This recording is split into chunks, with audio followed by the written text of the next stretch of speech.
विदेशियों का कानून हमारे ऊपर जबरदस्ती थोपा हुआ था। जब तक किसी राष्ट्र का संविधान नहीं होता तब तक पूर्ण स्वतंत्र नहीं होता।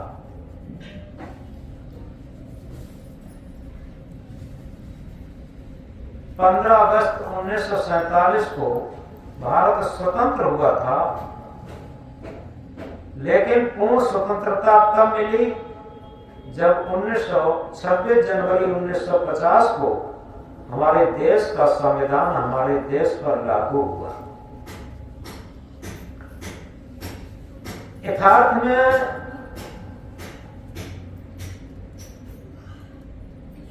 जैसे देश का संविधान होना जरूरी है और संविधान के साथ साथ संविधान को पालन करना देशवासियों को उससे भी जरूरी है। और आज हम उन लोगों को शहीदों के साथ साथ संविधान निर्माताओं को, जिन्होंने हमारे देश का संविधान निर्माण किया, उनके लिए बहुत बहुत श्रद्धांजलि, क्योंकि उन्होंने ही हमें शिक्षा से लेकर के और हमारे अधिकारों को हम कैसे पालन करें, हम अपने अधिकारों को कैसे जानें और अधिकारों को कैसे प्राप्त करें, और इसी के साथ हमारे कर्तव्य भी किया है, क्योंकि कर्तव्य और अधिकार साथ साथ चलते। कहा है कर्तव्य रूपी वृक्ष पर अधिकार रूपी फल आते। अगर केवल हम अधिकारों की लड़ाई लड़ें और कर्तव्य न पालन करें, तब भी हमें अधिकार नहीं मिल पाएंगे। इसलिए सबसे बड़ी बात यह है कि हम अपने कर्तव्यों को समझते हुए, कर्तव्यों का पालन करते हुए अपने अधिकारों को समझें और अधिकारों को ग्रहण करें। यह हमारे देश का संविधान है। तो इस प्रकार ये कहा है, भरा नहीं जो भावों से, भरा नहीं जो भावों से बहती जिसमें रसधार नहीं, वो हृदय नहीं वो पत्थर है जिसमें स्वदेश का प्यार नहीं। यथार्थ में हमारे अंदर ऐसे भाव होने चाहिए जिससे कि हमें लगे कि हमारा देश है। एक महापुरुष विदेशों से घूमते हुए जब अपने देश में आया, पहले पानी के जहाज ज्यादा चलते थे समुद्र में, पानी के जहाज से उतरा और अपने देश की धरती पर जैसे ही पैर दिया, वैसे ही उसने सबसे पहले मस्तक टेका और ये कहा, सुंदर होंगे देश बहुत से, सुंदर होंगे देश बहुत से, बहुत बड़ी है ये धरती, पर अपनी माँ अपनी ही है जो अमित प्यार हमको करती। यथार्थ में बहुत सारे देश सुंदर होंगे, धरती बहुत बड़ी है, लेकिन जो हमारी भारत माता है, हमारा स्वदेश है, वो अपना ही है। जिस तरीके से अपनी माँ हमें जो प्यार देती, जो दुलार देती, वो अपनी ही होती, उसी तरीके से भारत माता भी, हमारा देश ऐसा ही है।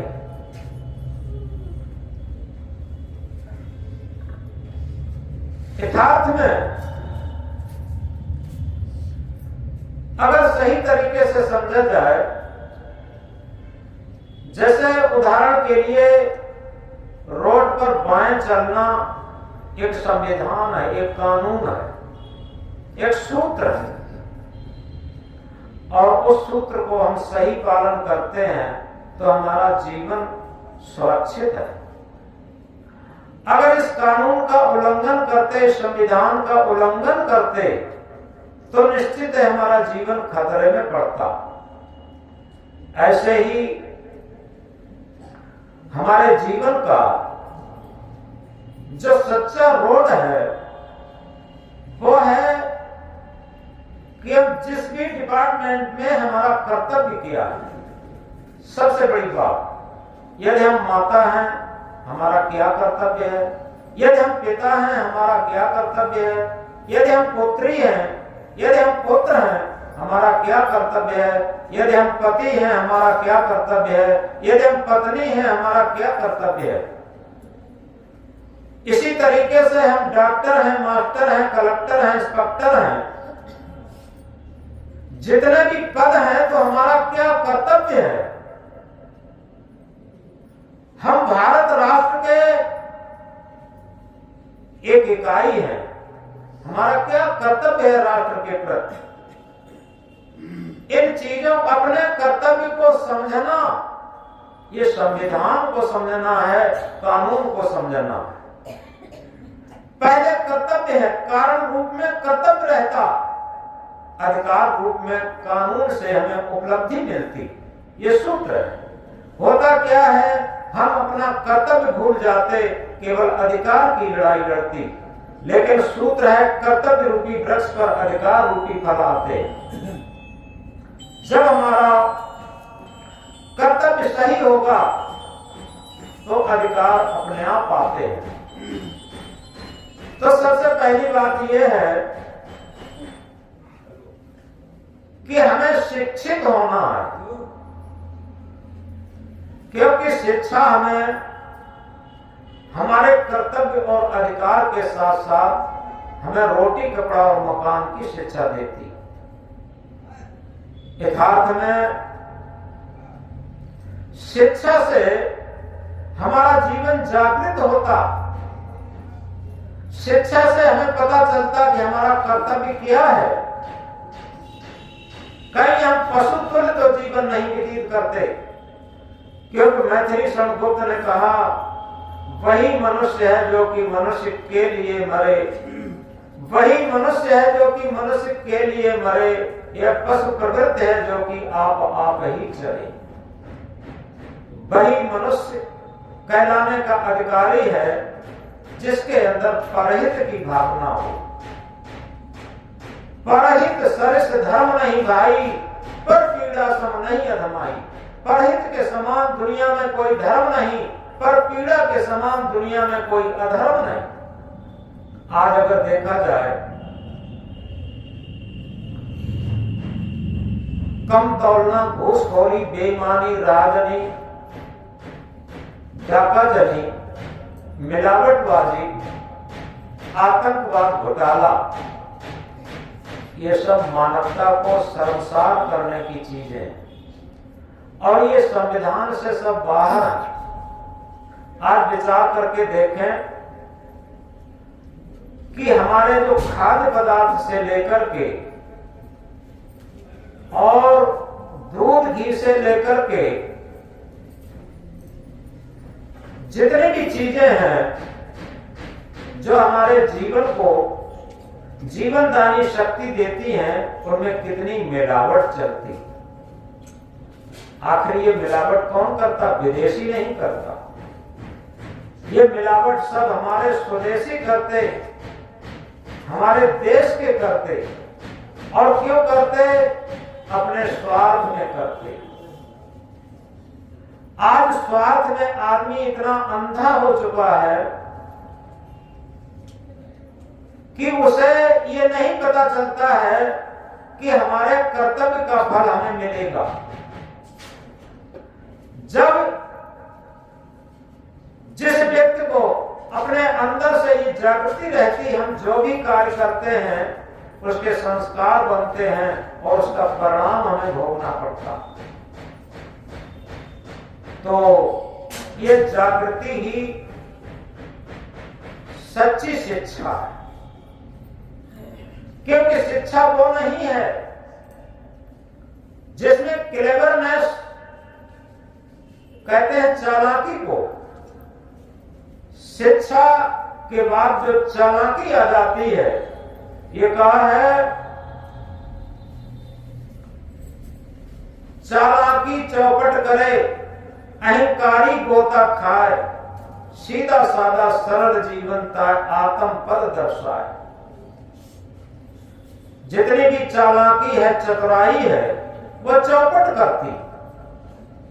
चाहे वो कोई भी क्षेत्र हो, परिवार पारिवारिक क्षेत्र हो, जो लोग परिवार में चालाकी करते, केवल अपने मन की पूर्ति करते, अपनी इंद्रियों की पूर्ति करते, अपने स्वार्थ की पूर्ति करते, चालाकी चौपट करे, अहंकारी गोता खाए, सीधा साधा सरल जीवन का आत्म पद दर्शाए।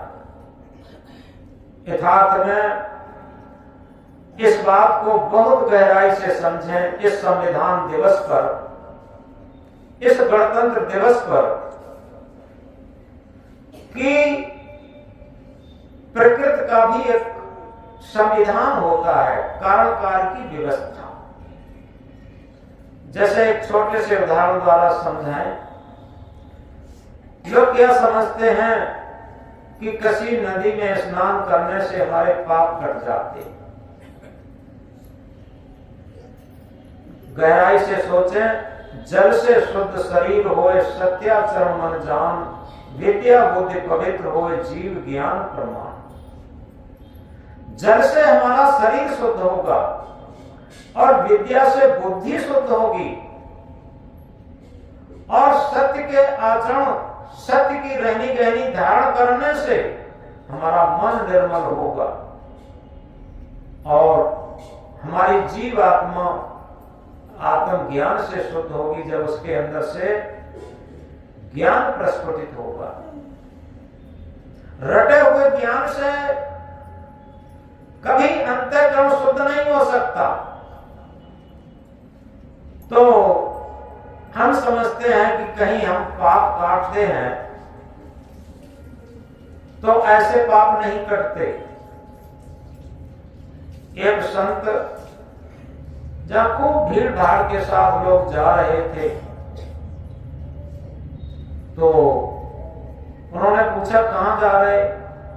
कि हम जा रहे कि अमुक नदी में स्नान करके अपने पापों को काटेंगे। तो वो संत नदी के पास पहुंचे और ये कहा कि हजारों करोड़ों की मात्रा में लोग आपके अंदर नहा करके पाप काटते हैं, आप इन पापों को लेकर क्या करती हो? तो नदी ने कहा कि ये पाप हम थोड़ी रखते, हम रखें तो जल के भस्म हो जाए। ये पाप हम ढोकर के सारे समुद्र में डालाते। वो संत समुद्र के पास पहुंचे, निवेदन किया, हे समुद्र महाराज, नदियों द्वारा जनता के धोए हुए पाप आपके अंदर आते हैं, आप इन पापों का क्या करते?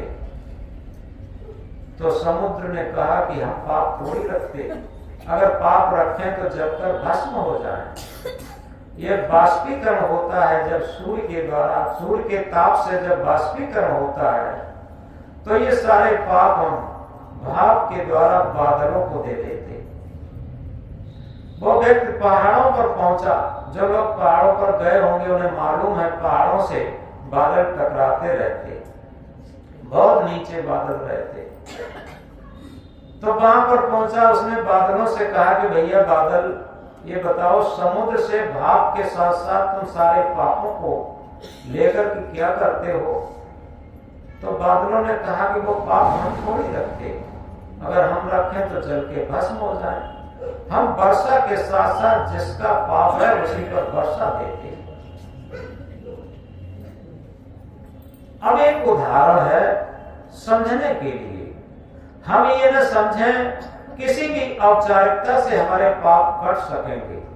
पाप कटने का सरल तरीका यही है, जैसे कहीं आग लगी हो तो आग का विरोधी पानी हम डालें, आग बुझ जाएगी। किसी जब तक से माला से हमारा पाप आग नहीं बुझेगी।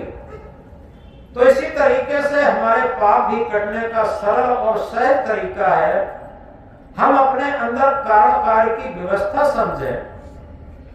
अगर हमने लहसुन खा लिया है तो दुर्गंधी की डकार, आम संतरा खाया है तो सुगंधी की डकार। एक्शन टू रिएक्शन, क्रिया की प्रतिक्रिया होती है, जिसे सदगुरु कबीर देव अपने महामंत्र में कहते हैं, कबीर कमाई आपनी निष्फल कभू न जाए, कबीर कमाई आपनी निष्फल कभू न जाए, बोया पेड़ बबूल का आम कहां देखा है। अगर अपने खेत में हमने बबूल का बीज बो दिया है और आशा करते हैं मीठे मीठे आम के पके पके फल खाने को मिलेंगे, तो कहां मिलेंगे? अरे बबूल का ही अंकुर निकलेगा बीज में से, और उसमें बबूल का ही बीज वृक्ष बनेगा, उसमें कांटे ही तो लगेंगे। इस तरीके से ये संविधान है, जिसका जो बीज होता है उसमें उसी का अंकुर निकलना, ये प्रकृति का संविधान है। इसी तरीके से हमारे अंतःकरण में जैसे कर्म है वैसे संस्कार होते, वैसी ही वासना बनती, और उसी वासना बीज में से वैसा ही अंकुर रूपी फल निकलता। ये स्वाभाविक है। अगर हमने अपने जीवन का संविधान समझ लिया तो निश्चित है अपने देश का भी संविधान समझ सकते, अपने परिवार का भी संविधान समझ सकते। लेकिन जब अपने जीवन का ही संविधान नहीं समझते तो हम अपने परिवार का संविधान कहां समझेंगे? परिवार में रह करके बेईमानी करना, धमपटाई करना, धोखेबाजी करना, छल कपट करना, ये परिवार का संविधान नहीं है। परिवार का संविधान है सभी लोग मिलजुल करके प्रेम से खाएं, अपने पेट के लिए कोई न मरे, ये सबसे बड़ी बात है। तो इस बात को बहुत गहराई से समझें। आज गणतंत्र दिवस पर हम अपने जीवन का संविधान समझें, अन्यथा तो क्या होता है, रटा हुआ ज्ञान हमें बहुत धोखा में देता, बहुत धोखा में डालता। एक पहाड़ पर एक धर्मशाला थी, वहां लोग यात्री जाते आते थे। उसमें जो धर्मशाला का मालिक था वो एक तोता पाले था, और तोता पिंजड़े में रहता था। उसे सिखा रखा था स्वतंत्रता, स्वतंत्रता, स्वतंत्रता, स्वतंत्रता। तो कोई भी यात्री आता तो वही रटने लगता, स्वतंत्रता, स्वतंत्रता, स्वतंत्रता। एक यात्री पहुंचा, उस टाइम वो धर्मशाले का मालिक वहां नहीं था, वो किसी काम से बाहर गया था। पहाड़ों पर बहुत जनता कम रहती है, कम लोग आते जाते हैं। यात्री पहुंचा, जैसे ही यात्री पहुंचा वो तोता रटने लगा, स्वतंत्रता, स्वतंत्रता, स्वतंत्रता। यात्री ने दिमाग दौड़ाया, उसने कहा कि तोता पिंजड़े में बंद है, ये स्वतंत्रता चाहता, इसीलिए ये कह रहा। उसने क्या काम किया, पिंजड़े के पास गया और पिंजड़े की खिड़की खोल दी। अब उसने सोचा तोता इसमें से निकल जाएगा, स्वतंत्र हो जाएगा। और काफी देर इंतजार में रहा, लेकिन फिर वही स्वतंत्रता, स्वतंत्रता चिल्लाया। अब उसने सोचा ये निकल क्यों नहीं रहा, आखिर इसमें लगता है इसने समझ नहीं पाया। वो व्यक्ति जाता है खिड़की में हाथ डाल करके, उंगलियां डाल करके तोते को पकड़ करके निकालना चाहता, और जैसे ही तोते को निकालना चाहा, वैसे ही तोते ने चोंच से उंगलियों में चोट मार दी। वो चोट लगने से बाहर फिर बैठ गया दीवार पर। थोड़ी देर बाद स्वतंत्रता, स्वतंत्रता फिर चिल्लाया।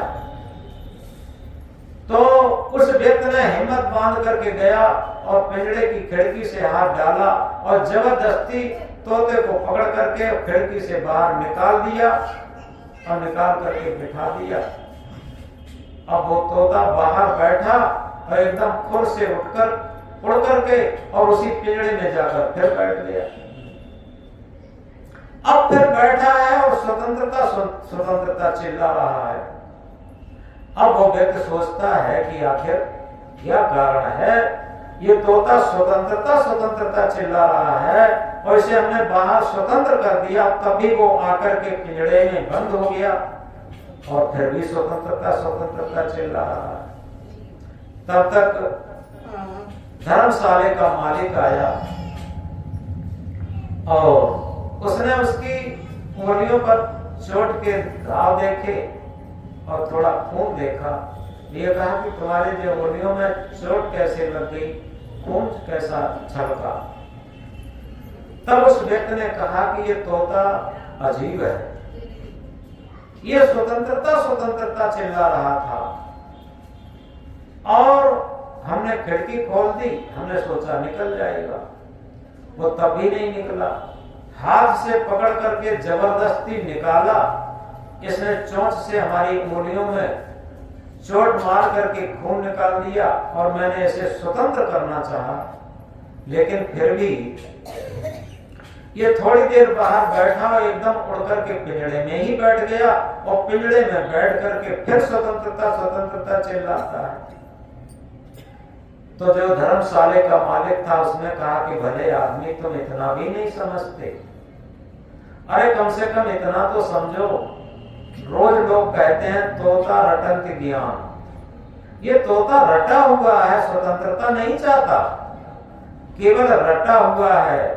और इसी तरीके से तोते की तरीके से जो भी तोता रटंत ज्ञान किए हुए है वो चिल्लाता तो इधर संविधान संविधान चिल्लाए, कानून कानून चिल्लाए, ज्ञान चिल्लाए, रामायण चिल्लाए, बीजक चिल्लाए, गीता महाभारत चिल्लाए, धर्म धर्म चिल्लाए, तो चिल्लाने से क्या होगा? क्योंकि धारण करे तो धर्म है, धारण करे तो धर्म है, नहीं तो थोथी बात। धारण करे तो धर्म है, नहीं तो थोथी बात। सूरज हो गए तो दिवस है, नहीं तो काली रात। अगर हमने धारण कर लिया तो धर्म हो गया, धारण कर लिया तो भक्ति हो गई। अन्यथा ज्ञान की बातें हम कितना भी कहते रहे, लत पड़ जाती है लोगों से ज्ञान करने की बातों की। लेकिन हम कहते हैं एकांत में बैठ करके उस सूत्र को अपने जीवन पर उतारने का अगर प्रयास किया जाए तो निश्चित है बहुत कहने की लत नहीं रहेगी। उसे ये रहेगा कि सदगुरु कबीर देव ने कहा कि वो तो वैसा ही हुआ, तू मत हो अयान, वह निर्गुणिया तू गुणवंता मत एक में स्वान। यथार्थ में हमें लगेगा कि हम स्वयं अपदीपक बने, प्रज्वलित दीपक जब हम बनेंगे तो निश्चित है जैसे प्रज्वलित दीपक किसी कमरे में रख दिया जाए तो पूरा कमरा प्रकाशित हो जाता, और हजारों बुझे हुए दीपक अगर हम किसी कमरे में रख दें तो जरा भी प्रकाशित नहीं हो सकता, और उस प्रज्वलित दीपक से हजारों बुझे हुए दीपक जलाए जा सकते। इस प्रकार अगर सही तरीके से आज हम संविधान को समझते हैं तो निश्चित है हमारे अंदर धर्म भी प्रस्फुटित होगा, भक्ति भी प्रस्फुटित होगी, मानवता भी प्रस्फुटित होगी, देशभक्ति भी प्रस्फुटित हो जाएगी और संविधान भी प्रस्फुटित होगा। क्योंकि जिन महापुरुषों ने संविधान का निर्माण किया उन्होंने वर्तमान परिस्थिति देख करके और अपने अंदर विचार करके मंथन करके उन सूत्रों को रखा, और उस संविधान को पूरा का पूरा हम रट लें लेकिन हम पालन न करें तो संविधान क्या करेगा? इसलिए सबसे बड़ी बात यही है कि जब तक हम अपना कर्तव्य नहीं समझेंगे, स्वयं अपने अंदर उतारेंगे नहीं, उसको धारण नहीं करेंगे, तब तक हमें कोई सफलता नहीं मिलेगी। इस प्रकार अगर सही तरीके से हम समझें तो हमें लगता क्या है? हमें लगता है कि दुनिया सुधर जाए, और हम तो सुधरे हुए ही हैं। लेकिन याद रखें ये दुनिया कुत्ते की पूंछ है। जैसे एक लोहे के पाप में कुत्ते की पूंछ को एक साथ रखा जाए और इसके बाद जब निकालेंगे उस पाइप को तो कुत्ते की पूंछ टेढ़ी ही निकलेगी। ऐसे ही दुनिया का हिसाब है। कितना भी समझाओ, कितना भी कहो, यथार्थ में वो अपनी आदतों से बाज नहीं आता। और जितने भी हमारी मन की गलत आदतें हैं, अगर सही समझा जाए कि हमारे जो जीवन का संविधान है वो यही है। क्या? सबसे पहले हम स्वतंत्रता का अर्थ समझे। स्व माने अपना, तंत्र माने नियंत्रण। जिसका अपने आप पर नियंत्रण है वो स्वतंत्र है, और जिसका अपने आप पर नियंत्रण नहीं है, मन इंद्रियों की गुलामी में है, वो पराधीन है। जिस तरीके से ये तो सब जानते हैं कि विदेशियों की गुलामी में हमारा देश था, तो उनका विदेशियों का कानून चलता था। ऐसे ही दो सत्ताएं हैं हमारे जीवन में, स्व और पर। स्व कहते हैं सत्य सत्ता चेतन देव आत्म देव को, ये स्व है, ये स्वदेश है। और इसमें परदेश क्या है? पर माने जड़, ये शरीर मन इंद्रियां, ये पर है। और परदेश का शासन हमारे जीवन पर चलता है। वो तो हम जानते थे कि अंग्रेजों का शासन रहा, मुस्लिमों का शासन रहा, विदेशियों का शासन रहा, लेकिन कभी झांक करके देखे हमारे जीवन पर जो परदेशियों का शासन है, जड़ पदार्थों का शासन है, मन इंद्रियों का शासन है, मन इंद्रियों की गुलामी में हमारा जीवन चल रहा है, कभी विचार करके देखें इससे बड़ी गुलामी क्या हो सकती। तो इस तरीके से जब तक ये हमारे अंदर नहीं आएगा, अपने जीवन को हम आत्मा के संविधान में, हमारे जीवन में भी एक संविधान है जिसे आत्म संविधान कहते हैं, जो यही स्वदेश का संविधान है। क्योंकि वो कहते हैं आवाज सुनो अपने दिल की, क्यों औरों के मसले सुनते। औरों से मतलब क्या है? मन इंद्रियों से, शरीर से। अगर हम बैठ करके अपनी आत्मा की आवाज सुनते हैं, अपने दिल की आवाज सुनते हैं और उसके अनुरूप अपना जीवन बनाने की कोशिश करते हैं, अपना जीवन ढालने की कोशिश करते हैं, तो हम स्वदेश की स्वतंत्रता के लिए काम कर रहे हैं। और हमें अपनी आत्मा की आवाज से कोई मतलब नहीं, हृदय के धर्म कांटे पर अपने जीवन को तोड़ने की कोई मतलब नहीं, केवल मन इंद्रियों की गुलामी से मतलब है, वही पूर्ति होना चाहिए। तो निश्चित समझ लें कि हम गुलामी में जीवन जी रहे, परदेशियों की गुलामी में जीवन जी रहे, पराधीनता में जीवन जी रहे। ये सबसे बड़ी पराधीनता है। रहकर स्वतंत्र जीवन अच्छा, रहकर स्वतंत्र जीवन अच्छा, चाहे मुट्ठी भर चना मिले, धिक्कार गुलामी का बंधन, चाहे घी गुड़ से सना मिले।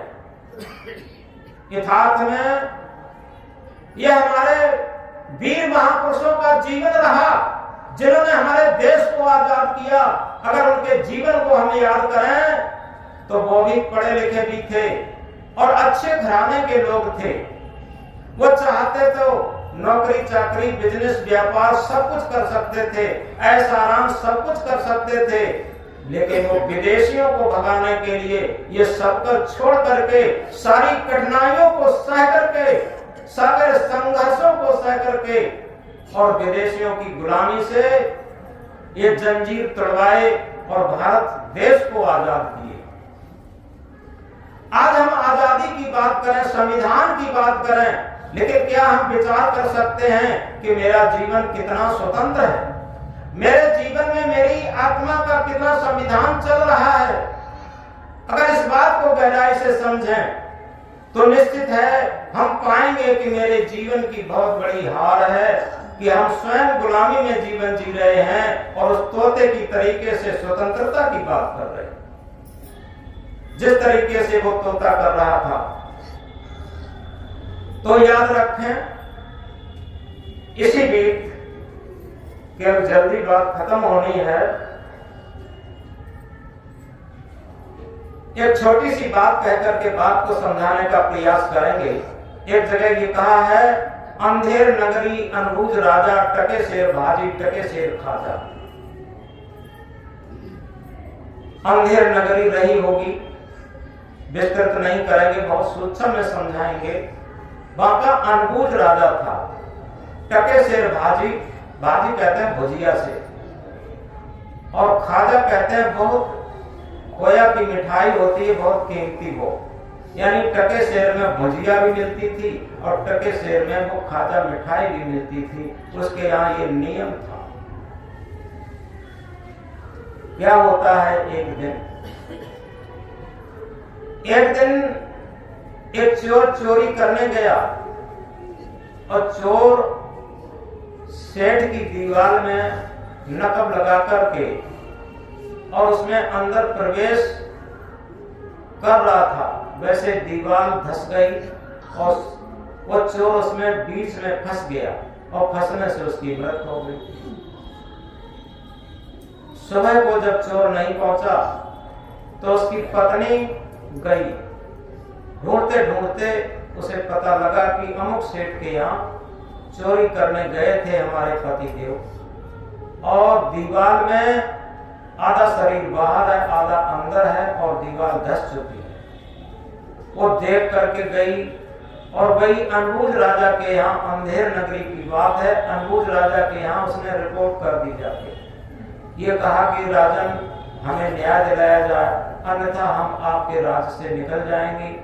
कि सेठ ने इतनी कमजोर दीवार बनाई कि हमारा पति चोरी करने गया और वो उसमें दब गया।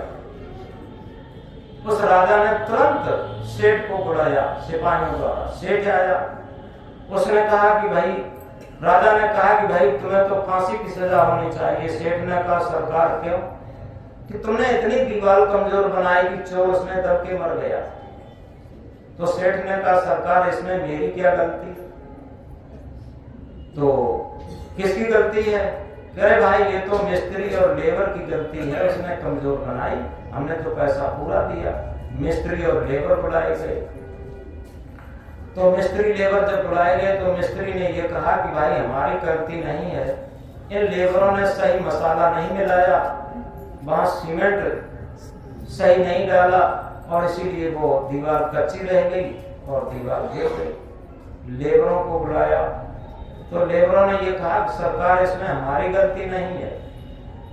उसी टाइम आपकी बेटी आपकी छत पर घूम रही थी और कुछ गुनगुना रही थी, तो उधर हमारी निगाह चली गई। सीमेंट कहीं रह गया, बालू कहीं रह गई, वो मिल नहीं पाया। तो इसमें हमारी क्या गलती? गलती तो आपकी बेटी की है। तुरंत बेटी को बुलाया। बेटी तुम उस टाइम छत पर क्यों गई जब मजदूर ये मसाला मिला रहे थे? तेरे कारण से ये मसाला कमजोर रह गया और चोर दब के मरा, तो तुझे फांसी की सजा होगी। बेटी से कहा। तो बेटी ने कहा कि राजन इसमें मेरी कोई गलती नहीं है पिताजी, आपकी सवारी सज रही थी और नगाड़ा बज रहे थे, बाजे बज रहे थे, सवारी सज रही थी, आप बैठने के लिए सवारी पर जा रहे थे और तभी आपकी सवारी गाजे बाजे ये सब देख करके हम देखने के लिए छत पर चढ़ी थी, इसमें मेरी क्या गलती? अब राजा ने कहा कि ये तो मेरी ही गलती है, अतः मेरी फांसी होनी चाहिए। राजा ने कहा भाई ठीक है, मेरी गलती है, मुझे फांसी होनी चाहिए। तो मंत्री ने उसमें एक तर्क निकाला कि राजा को भी महाराज कहते हैं और महात्माओं को भी महाराज कहते हैं। कोई सुबह के टाइम जल्दी महात्मा कोई मिल जाए और महाराज को फांसी दे दी जाए तो राजा बच सकता है। तो मंत्री और सिपाही निकलते हैं और एक महात्मा जी जल्दी उठते थे, वो निकल रहे थे, उनको पकड़ लिया गया, राजा के पास लाया गया और ये कहा, उनके शिष्य भी साथ थे और वो दोनों को पकड़ के लाया गया। तो राजा ने कहा भाई, मंत्री ने हुक्म सुनाया कि जैसे राजा वैसे महाराज भी होते हैं और महाराज होते हैं, वैसे राजा भी होते हैं, अपने अपने क्षेत्र के दोनों राजा होते हैं, दोनों सम्राट होते हैं। अतः आप लोगों को फांसी दी जाएगी। तो गुरु शिष्य ने थोड़ी देर अलग सलाह की और ये कहा कि देखो बेटा, ये बहुत खतरनाक समय है और इसमें तरकीब से काम निकालना है। तुम कहोगे कि फांसी हमें लगनी है और हम कहेंगे फांसी हमें लगनी है, तो जीवन बच सकता है। तो जब फांसी का समय आने वाला आया, जल्लाद बुलाए गए, दोनों गुरु चेला झगड़ने लगे। गुरु कहता मुझे फांसी लगेगी, चेला कहता नहीं गुरुजी, तुमको फांसी नहीं लगेगी, फांसी लगेगी हमें। अब दोनों झगड़ रहे हैं। अब राजा को बुलाया गया तो पूछा भाई तुम लोग झगड़ क्यों रहे हो? फांसी से तो सब घबराते हैं और तुम लोग झगड़ रहे हो।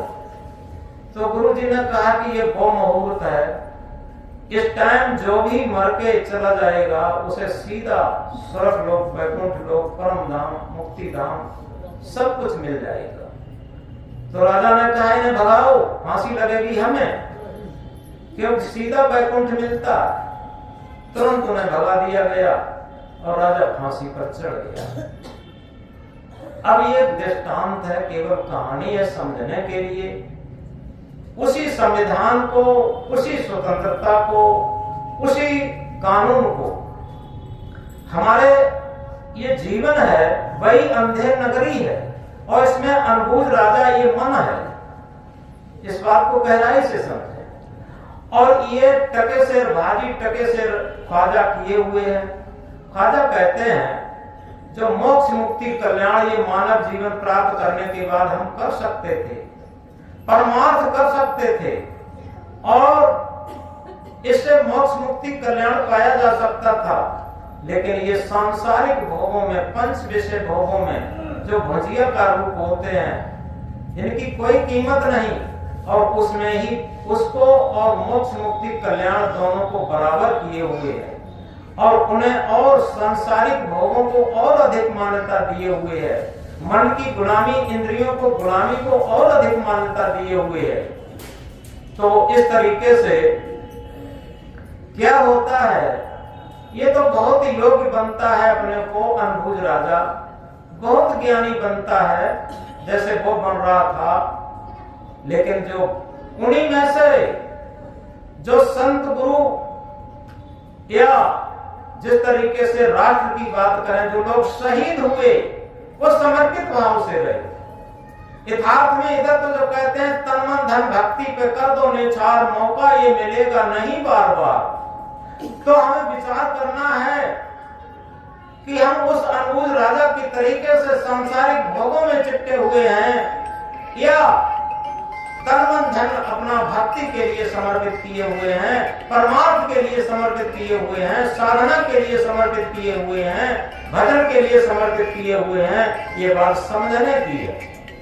जिस तरीके से अगर आप इस बात को गहराई से समझें, जिस टाइम स्वतंत्रता की लड़ाई लड़ी जा रही थी, वीर भगत सिंह यह स्वतंत्रता के लिए लड़ाई लड़ रहे थे। उनके सगे चाचा अंग्रेजों से मिले हुए थे और जहां भी उनकी मीटिंग होती थी बता देते थे, वो पकड़े जाते थे, सारे भेद खोल देते थे।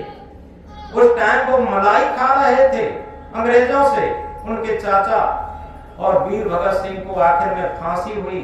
आज वीर भगत सिंह को सभी नमन करते हैं, उन्हें चाचा को कौन जानते हैं, अगर नाम सुन लेते हैं तो उन्हें सब थू थू करते हैं। धिक्कार है जो अपने देश की प्रति समर्पित ना होकर के अंग्रेज विदेशियों की तरह मिलकर के और मलाई खा करके और गद्दारी करता रहा। तो इसी प्रकार ये मानव जीवन पाकर के हम गद्दारी न करें। अगर पिता है तो हमारा क्या कर्तव्य है, पुत्र है तो हमारा क्या कर्तव्य है, पुत्री है तो क्या कर्तव्य है, पत्नी है तो क्या कर्तव्य है, पति है तो क्या कर्तव्य है। और इसी तरीके से इधर आए, गुरु है तो क्या कर्तव्य है, शिष्य है तो क्या कर्तव्य है, भक्त है तो क्या कर्तव्य है। अपने अपने कर्तव्य को अगर हम देखते हैं तो निश्चित है ये हम संविधान की बात समझ सकते हैं, कानून की बात समझ सकते हैं। क्योंकि एक संविधान जो देश का है, एक संविधान प्रकृति का है और एक संविधान हमारी जो सत्य सत्ता आत्मा का है।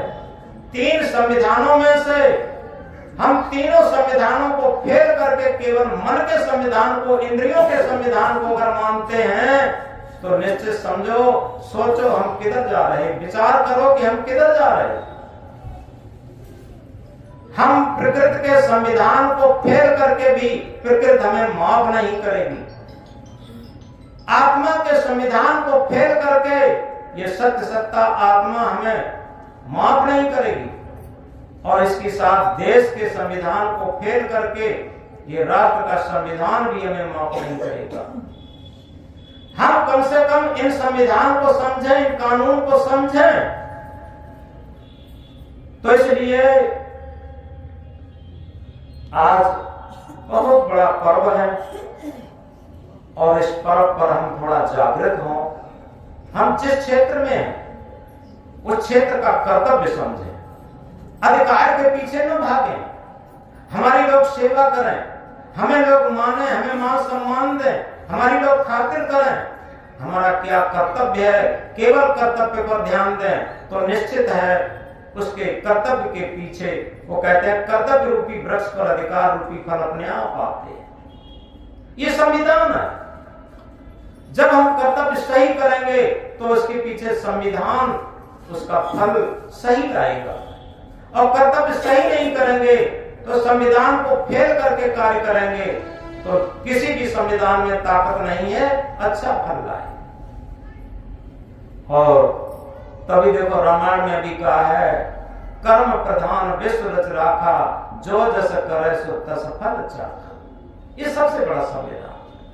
सुर नर मुन, सदगुरु कबीर देव कहते हैं, सुर नर मुन और देवता, हम ये अहंकार न करें कि ये ड्रेस पहन करके बैठ गए हैं गुरु गद्दी पर तो बहुत बड़ी बात है, हम जो मनाए वही करते रहें। संविधान फिर संविधान माफ नहीं करेगा। हमें चाहिए जितना जो हमने पद को धारण किया है उस पद का सही तरीके से हम कर्तव्य पालन करें। आत्मा के तल पर अपने जीवन को तौलें, हृदय के तराजू पर अपने जीवन को तौलें, कहीं हमसे गलती तो नहीं हो रही है। यदि हम गलत करते हुए अहंकार में, क्रोधावेश में आकर के समाज पर, परिवार पर थोपते रहते हैं, जिस परिवार में रहते हैं, तो समझो हमारे बहुत संस्कार बिगड़ रहे हैं। तो केवल इस गणतंत्र दिवस पर हम बूंदी मिठाई, पूरी, लड्डू खा करके ही ये संविधान दिवस, गणतंत्र दिवस मनाना नहीं है। ये हमारे लिए एक जागरूकता का दिन है और ये संकल्प दिवस के रूप में मनाएं। हम संकल्प लें, जिस पद पर हम हैं, जहां पर हैं, हमारा कर्तव्य क्या है, उस कर्तव्य का सही तरीके से निर्वहन करना, पालन करना, ये संविधान दिवस मनाना, ये गणतंत्र दिवस मनाना। सच्ची बात तो ये, अन्यथा प्रकृति हमें कतई माफ नहीं करेगी। सुर नर मुनि और देवता, सात दीप नौ खंड, कह कबीर सब भोगिया दे धरे को दंड। सबको भोगना पड़ा, कोई भी हो। कर्मगत टारे ना टरी, मूल वशिष्ठ से पंडित ज्ञानी, शोध के लगन धरी, और सीता हरण मरण दशरथ को वन में विपत करी, कर्मगत टारे ना टरी। एक्शन टू रिएक्शन क्रिया की प्रक्रिया होती है। तो इस प्रकार समय समाप्ति है, बहुत न कह करके बात को बंद कर रहे। हम याद रखें, ये बात कई बार दोहराते हैं, झांक रहे सब इधर उधर, अपने अंदर झांके कौन। झांक रहे सब इधर उधर, अपने अंदर झांके कौन। हम केवल आज संविधान दिवस पर, गणतंत्र दिवस पर अपने अंदर झांकना शुरू करें। जो कार्य हम कर रहे हैं भाई दूसरा करे तो हमें कैसा लगे। हम दूसरे के साथ छल कर रहे हैं, कपट कर रहे हैं, झूठ बोल रहे हैं, बेईमानी कर रहे हैं, अगर दूसरे के साथ कर रहे हैं तो दूसरे को फिर कैसा लगे। लोग हमारी सेवा करते हैं और सेवा करते हुए भी हमें संतुष्टि नहीं आती और उसे हम बार बार इंगित करते हैं। तो धिक्कार है हमें।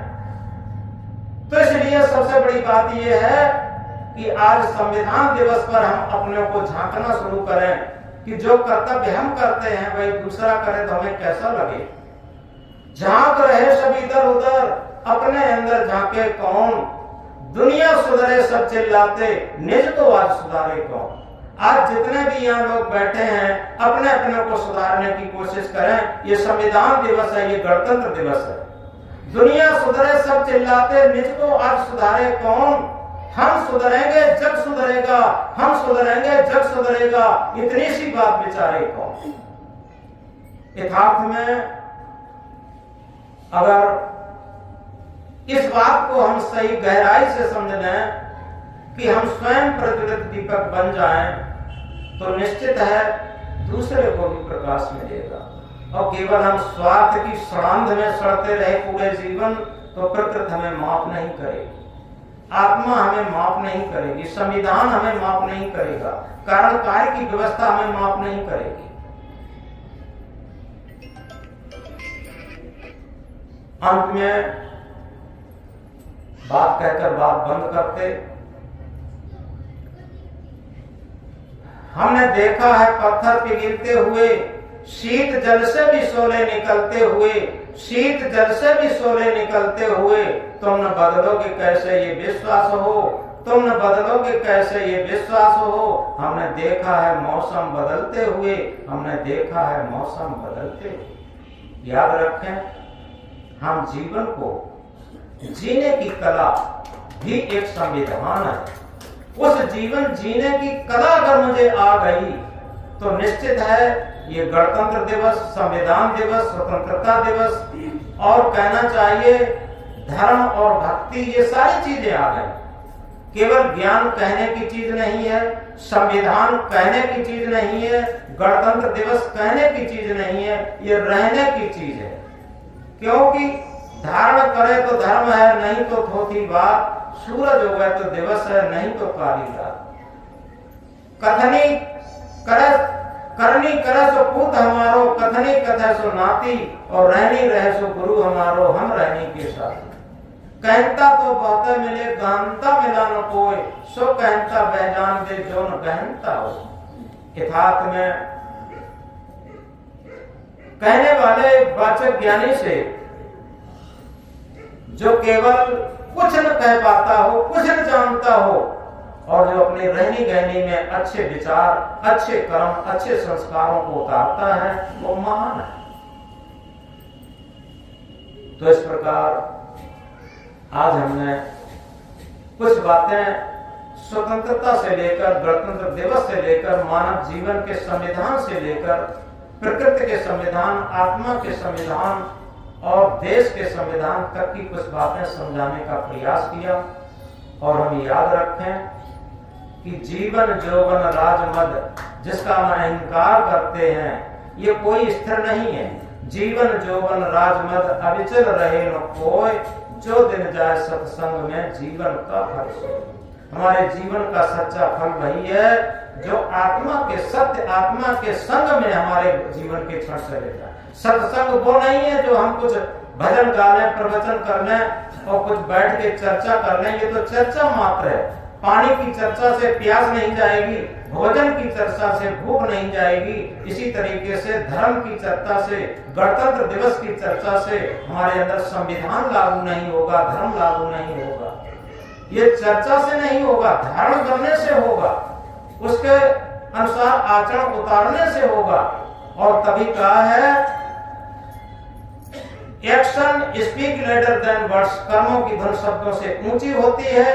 Character is the transcription knowledge into action, ज्ञान का क्रिया में बदलना ही आचरण होता है। दूसरी बात यह है जहां पर self reverence, self knowledge, self control, this three lead life to sovereignty. आत्मज्ञान, आत्म संयम और आत्म विश्वास जहां पर आ जाता है, वहीं पर सारी शक्तियां बहुत मौजूद हो जाती हैं और वहीं पर सारे संविधान, चाहे वो प्रकृति का संविधान हो, चाहे वो आत्मा का संविधान हो और चाहे वो देश का, राष्ट्र का संविधान हो, सारे संविधान वहीं पर लागू हो जाते हैं। इसलिए हमारे जीवन का सबसे बड़ा सूत्र है, हम अपने अंदर आत्म संयम लाएं। आत्म संयम का अर्थ है अपनी आत्मा के अनुसार अपना जीवन व्यतीत करना। आत्म संयम, आत्मविश्वास और आत्म ज्ञान ये जीवन को परम सत्य संपन्न बना देते हैं। यथार्थ में ये तीनों चीजें हमारे जीवन को महानता की तरफ ले जाती हैं और जितने भी संविधान है सारे संविधान इसमें पालन हो जाते हैं। तो आज गणतंत्र दिवस के अवसर पर सरल सूत्रों में कुछ मार्मिक बातें समझने और समझाने का प्रयास किया और इसे हम संकल्प के साथ अपने अंदर उतारने का प्रयास करें। आगे कहते हैं, अटल रहा जो अपने पथ में, लाख मुसीबत आने में मिली सफलता उसको जग में जीने और मर जाने में। मैं सच्चे पथ का राही हूं, कह सकता दिन को रात नहीं। मैं सच्चे पथ का राही हूं, कह सकता दिन को रात नहीं। ईमान बेच दूं टुकड़ों में, ये मेरे बस की बात है। बोलो भारत माता की, भारत माता की, भारत माता की।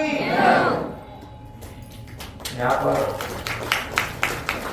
प्रोग्राम बंद होगा।